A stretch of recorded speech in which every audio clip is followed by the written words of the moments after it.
रहस्यमय मंदिर और ज्ञान का खजाना। एक छोटे से गांव में एक 12 साल का लड़का रवि रहता था।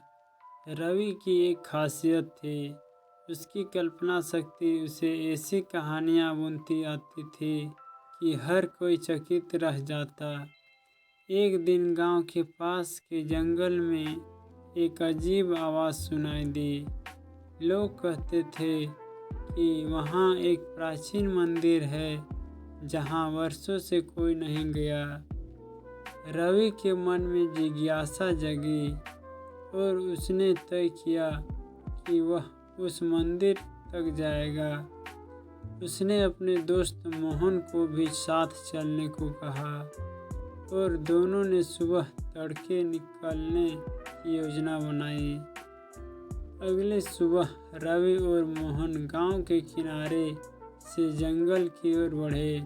रास्ते में पक्षियों की चहचहाहट और पेड़ों की सरसराहट के बीच उन्हें एक रहस्यमय शांति महसूस हो रही थी। थोड़ी देर बाद पेड़ों के बीच उन्हें एक पुराना पत्थर का रास्ता दिखा जो मंदिर की ओर जाता था। मंदिर के पास पहुंचते ही उन्हें एक अद्भुत दृश्य दिखाई दिया।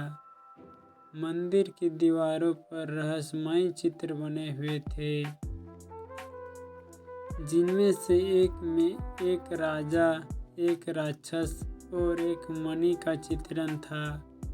नीचे संस्कृत में कुछ लिखा था जिसे रवि समझ नहीं सका, लेकिन मोहन ने कहा, मेरे दादाजी ने बताया था कि ये मणि इंसान की सारी इच्छाएं पूरी कर सकती है।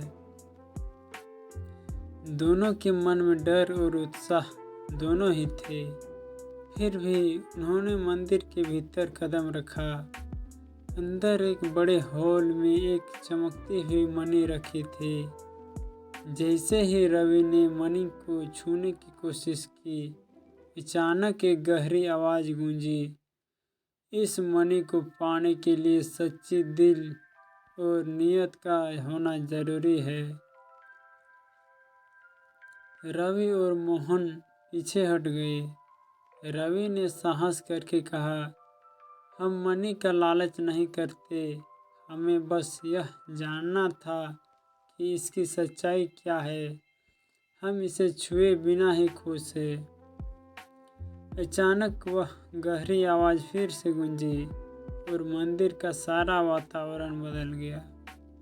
मणि अदृश्य हो गई और उनकी जगह एक किताब रखी थी।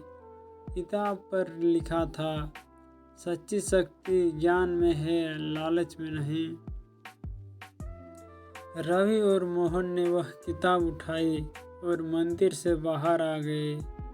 किताब में ऐसी बातें लिखी थी जो उन्हें जीवन भर मददगार साबित हुई। रवि और मोहन मंदिर से लौटते समय उस किताब को देखकर बेहद उत्साहित थे। किताब के पन्ने पुराने थे, लेकिन उनमें लिखे शब्द जैसे खुद ही बोलने लगते थे। जब वे घर लौटे तो दोनों ने मिलकर उस किताब को पढ़ना शुरू किया। किताब में न केवल ज्ञान की बातें थी, बल्कि जीवन में नैतिकता, साहस और सच्चाई के महत्व पर गहरे विचार भी थे। उस किताब में उन्होंने यह सिखाया कि जीवन में दौलत और शक्ति से अधिक मूल्यवान चीज़ है, जैसे ईमानदारी, सच्चाई और दूसरों की सहायता करना। रवि को अब समझ आ गया था कि मणि की असली ताकत क्या थी। वह मनुष्य के चरित्र को परखने की साधन थी। अगर वह लालच में मणि छूने की कोशिश करता तो शायद उसकी सच्चाई उजागर हो जाती और वह खाली हाथ लौटता। लेकिन सच्ची नियत ने उसे एक ऐसा खजाना दिला दिया जो उसे जीवन भर राह दिखाने वाला था। गांव में लौटने पर रवि ने अपनी दादी और दोस्तों को मंदिर के अनुभव के बारे में बताया। पहले तो किसी ने उनकी बातों पर यकीन नहीं किया, पर जब रवि ने किताबों में लिखी बातों को पढ़कर सुनाया तो सभी प्रभावित हुए। धीरे धीरे वह किताब पूरे गांव में प्रसिद्ध हो गई और लोग उसे पढ़ने के लिए रवि से मांगने लगे।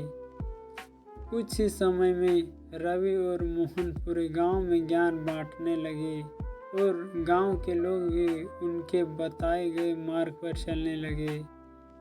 उस किताब के माध्यम से गांव के बच्चों ने कई नैतिक बातें सीखी और बड़े ही एकता, प्रेम और सहयोग का महत्व समझने लगे। रवि और मोहन का जीवन उस एक दिन के अनुभव से बदल गया था। उन्होंने समझ लिया था कि जीवन का असली रहस्य दूसरों के साथ मिलकर चलने में है, सच्चे दिल से दूसरों की मदद करने में और अपने अंदर अच्छाई बनाए रखने में है। वर्षों बाद भी जब लोग रवि और मोहन को याद करते तो उनकी उस यात्रा को, उस किताब का जिक्र जरूर होता। उस दिन के बाद रवि ने कभी पीछे मुड़कर नहीं देखा। गांव के लोग अब भी उस जंगल की ओर जाने से डरते थे, लेकिन रवि जानता था कि वह मंदिर, वह मणि और वह किताब अब सिर्फ कहानियों का हिस्सा नहीं थे, वे उसके जीवन का सबसे अनमोल हिस्सा बन चुके थे, जिसने उसे सिखाया कि सच्ची दौलत हमारे अंदर के गुणों में है और वही सच्चा खजाना है।